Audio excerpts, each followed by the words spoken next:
بن ابی نمر نے حضرت انس بن مالک رضی اللہ تعالیٰ عنہ سے روایت کی کہ جمعے کے روز ایک آدمی اس دروازے سے مسجد میں داخل ہوا جو دار القضاء کی طرف تھا، اور رسول اللہ صلی اللہ علیہ وسلم کھڑے خطبہ ارشاد فرما رہے تھے۔ اس نے کھڑے کھڑے رسول اللہ صلی اللہ علیہ وسلم کی طرف رخ کیا، پھر کہا، اے اللہ کے رسول صلی اللہ علیہ وسلم، مال مویشی ہلاک ہو گئے اور راستے منقطع ہو چکے، اللہ تعالیٰ سے دعا فرمائے کہ وہ ہمیں بارش عطا کرے۔ اس پر رسول اللہ صلی اللہ علیہ وسلم نے اپنے دونوں ہاتھ اٹھا دیے، پھر کہا، اے اللہ ہمیں بارش عنایت فرما، اے اللہ ہمیں بارش عنایت فرما، اے اللہ ہمیں بارش سے نواز دے۔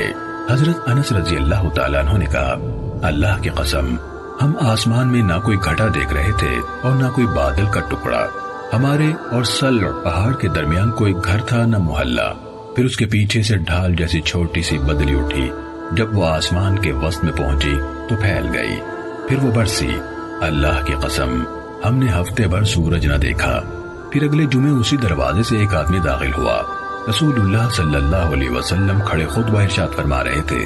اس نے کھڑے کھڑے آپ صلی اللہ علیہ وسلم کی طرف رخ کر کے کہا، اے اللہ کے رسول صلی اللہ علیہ وسلم، بارش کی کثرت سے مال مویشی ہلاک ہو گئے اور راستے بند ہو گئے، اس لیے اللہ تعالیٰ سے دعا فرمائے کہ وہ ہم سے بارش روک لے۔